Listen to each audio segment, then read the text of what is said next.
सभी महानुभावों को मेरा सादर जय जिनेंद्र।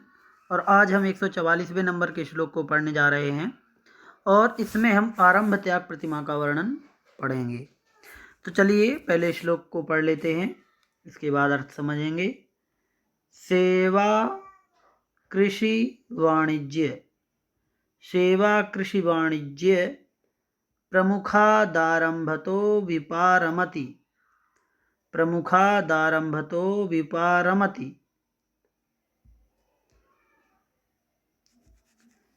सेवा कृषि वाणिज्य प्रमुखादारंभतो विपारमति, प्राणातिपात हेतोर, प्राणातिपात हेतोर योषावारंभ विनिवृत्तः, योषावारंभ विनिवृत्तः।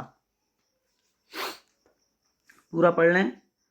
सेवा कृषि वाणिज्य प्रमुखादारंभतो व्युपारमति, प्राणातिपात हेतोर योषावारंभ विनिवृत्तः। ठीक है।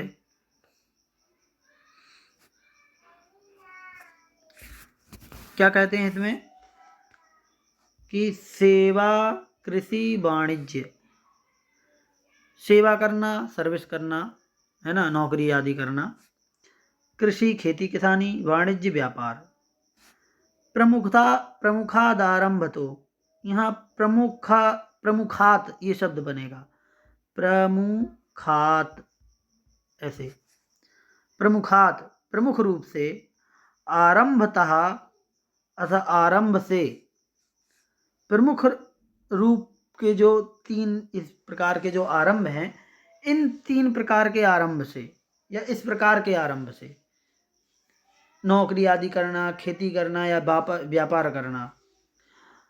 व्युपारमति अर्थात दूर होता है, विरक्त होता है। कैसे हैं ये आरंभ? प्राणातिपात हेतु, प्राणातिपात हेतु, प्राणों के घात के कारण जो होते हैं, प्राणियों के घात का जो कारण रूप है या प्राणियों की जो हिंसा है उसके कारण स्वरूप हैं, इस प्रकार के जो नौकरी, खेती किसानी और व्यापार आदि जो प्रमुख आरंभ हैं, उनसे जो विरमति, विपारमति अर्थात विरक्त होता है, दूर होता है।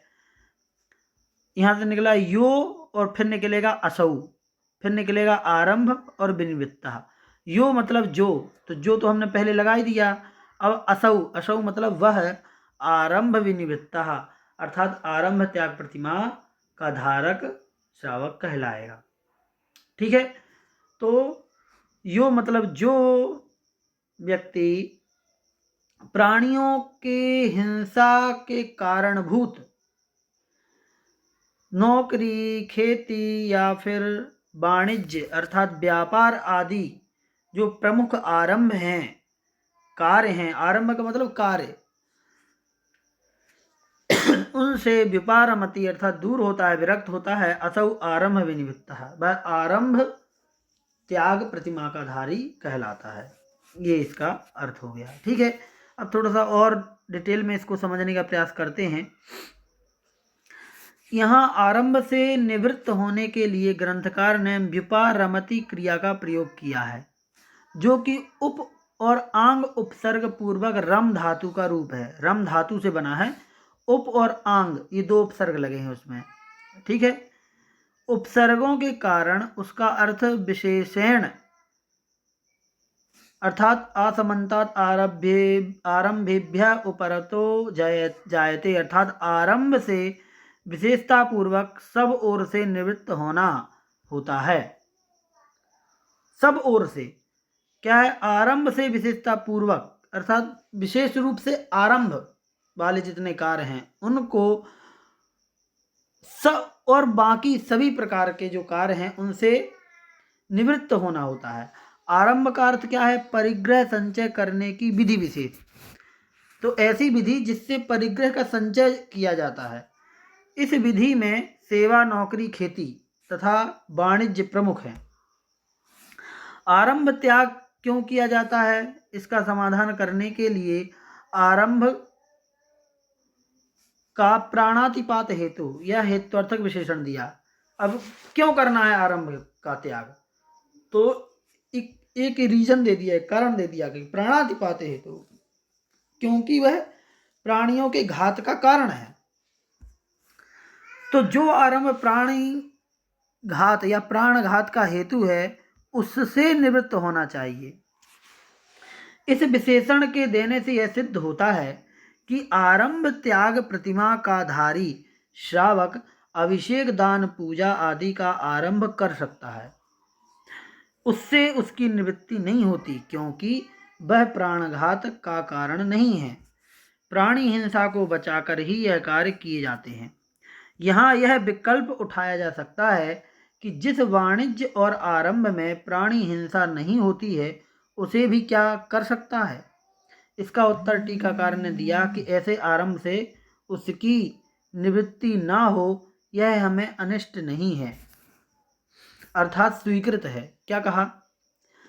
अब प्रश्न ये बनता है कि यदि प्राणी घात को बचाना है, इसलिए हमें व्यापार या फिर कृषि आदि का निषेध ना करने के लिए कहा है, अर्थात ऐसे कार्य ना करें जिनसे प्राणियों का घात हो या प्राण घात हो। तो फिर प्रश्न ये होता है क्या ऐसे काम किए जा सकते हैं या ऐसा व्यापार किया जा सकता है जिससे प्राणघात ना होता हो, हिंसा ना होती हो।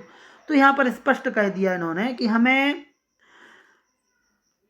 ऐसे आरंभ से निवृत्ति ना हो यह अनिष्ट नहीं है, अर्थात स्वीकृत है। हमें कोई दिक्कत नहीं है कि वो ऐसे काम नहीं छोड़ रहा है जिससे हिंसा नहीं होती, अर्थात ऐसे काम करता रहे, कोई दिक्कत नहीं है, हिंसा ना होने वाले कार्य करते रहे, तो ऐसा उन्हें स्वीकार है। जो आरंभ प्राणघात का हेतु है उसी से निवृत्त होने वाले श्रावक की यह प्रतिमा होती है। अर्थात यदि कोई प्राणियों का घात या प्राण हिंसा प्राणघात करने वाला कोई काम है उससे दूर हो जाए, ये जरूरी है। अब विशेषार्थ में भी कुछ लिखा है। प्रश्न यह उठता है कि आरंभ त्याग प्रतिमा का धारी श्रावक क्या पंचसूनाओं का भी त्याग होता है। मतलब पंचसूना क्या कि स्नान आदि के लिए पानी भरेगा, वस्त्र स्वयं धोएगा, अपने स्थान से बुहारी साफ करेगा, झाड़ू लगाएगा, अपने लिए भोजन बनाएगा। तो समंतबद्ध स्वामी ने आरंभ के लिए क्या सेवा कृषि वाणिज्य प्रमुखात और प्राणातिपात हेतु ये दो विशेषण दिए हैं। उनसे यह सिद्ध होता है कि यहाँ व्यापार संबंधी आरंभ का त्याग कराना ही उन्हें इष्ट है, अर्थात ऐसे काम का त्याग करना है जो व्यापार आदि से जुड़े हों, है ना, जिससे परिग्रह का संचय भी होता हो और प्राणियों का घात भी होता हो, तो ऐसे कामों से दूर करना है। बाकी स्वयं के लिए जो दैनिक जीवन की चर्या के लिए यदि कोई काम है तो उससे रोका नहीं गया है। तो समंतबद्ध स्वामी ने ऐसा यहाँ पर अर्थ प्रतिपादित किया है। संस्कृत टीकाकार का भी यही भाव विदित है। आगामी प्रतिमा का नाम परिग्रह त्याग प्रतिमा है। अब देखो समझने की बात है, ध्यान से समझना चाहिए कि अगली प्रतिमा कौन सी आने वाली है। अब परिग्रह त्याग प्रतिमा, उस प्रतिमा की भूमिका के रूप में आरंभ त्याग प्रतिमा है, अर्थात ये पहले आ गई आरंभ त्याग, तो ये समझ लो कि वो अगली प्रतिमा की क्या है, भूमिका बना रहे हैं।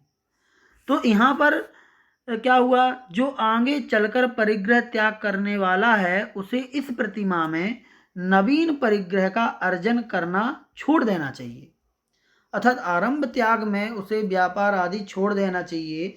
क्यों, क्योंकि वह अगली प्रतिमा जो लेगा वो परिग्रह त्याग प्रतिमा होने वाली है, अर्थात परिग्रह उसको छोड़ना पड़ेगा जो हमारे पास है।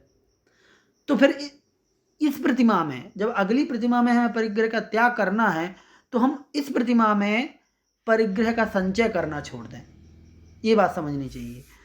ये हम 8वीं प्रतिमा पढ़ रहे हैं, आरंभ त्याग, है ना। तो इसमें हमें क्या करना है कि जो परिग्रह हमारे पास है पहले से वो बना रहे घर में, कोई दिक्कत नहीं, लेकिन नया परिग्रह हम इकट्ठा ना करें। नए परिग्रह को इकट्ठा नहीं करेंगे तो अगली प्रतिमा जब हम लेंगे परिग्रह त्याग प्रतिमा, तो उसको हम ज़्यादा अच्छे से पाल पाएंगे, क्योंकि हमें जो हमारे पास पहले से परिग्रह है उसको भी त्याग करना पड़ेगा। तो ये भूमिका है आरंभ त्याग प्रतिमा अगली प्रतिमा के लिए, ये मुख्य है समझने के लिए। तो क्या कर दिया, जो कुछ पहले का संचय किया हुआ है उसके पास है, उससे वह निर्वाह करे।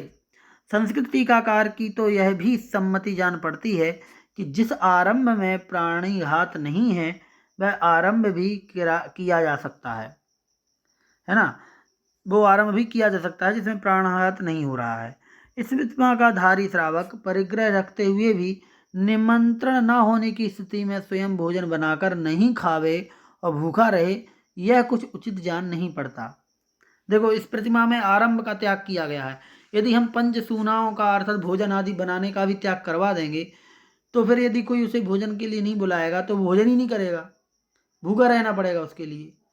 तो ये उचित जान नहीं पड़ता आचार्य को, इसलिए वो ये बतलाना चाह रहे हैं कि यदि कोई उन्हें भोजन नहीं देता है तो वो इस प्रतिमा में रहते हुए स्वयं के लिए भोजन बना सकते हैं, स्वयं के लिए। तो इस प्रतिमा का धारक श्रावक भोजन के विषय में स्वाश्रित है, मतलब स्वयं कर सकता है, पराश्रित नहीं है, इसलिए वह सावधानी पूर्वक अपना भोजन स्वयं बना सकता है और पात्र दान का अवसर आता है तो उसे भी कर सकता है, अर्थात आहार दान भी दे सकता है। पानी भरना, कपड़े धोना, अपने स्थान को कोमल बुहारी आदि से साफ करना, यह स्वयं सिद्ध है, मतलब कर सकता है। तो सेवा कृषि वाणिज्य प्रमुखादि इस विशेषण में जो प्रमुख शब्द है उससे पशुपालन आदि हिंसक व्यापारों का संग्रह करना विवक्षित है, अर्थात जो हिंसक जिससे जीवों को कष्ट होता हो, तो जो पशु कई प्रकार के उनको पालना इत्यादि जो हैं उनको ये बेचना करना इत्यादि बंद कर देना चाहिए। तो ये तो इनको मना किया गया है व्यापार ना करने के लिए, सूनाओं का त्याग नहीं किया है। स्वामी संबंधबद्ध ने अपसूनारंभाणाम आर्याणामिष्यते दानम इस श्लोक में सूनाओं और आरंभों का पृथक पृथक उल्लेख किया है। इससे यह सिद्ध होता है कि उन्हें आरंभ शब्द से व्यापार ही अभीष्ट है, सूनाओं का आरंभ में समावेश करना अभीष्ट नहीं है। तो इस बात के लिए हमें इस श्लोक में समझना चाहिए। चलिए आज की क्लास को समाप्त करते हैं। पे जय जिनेन्द्र।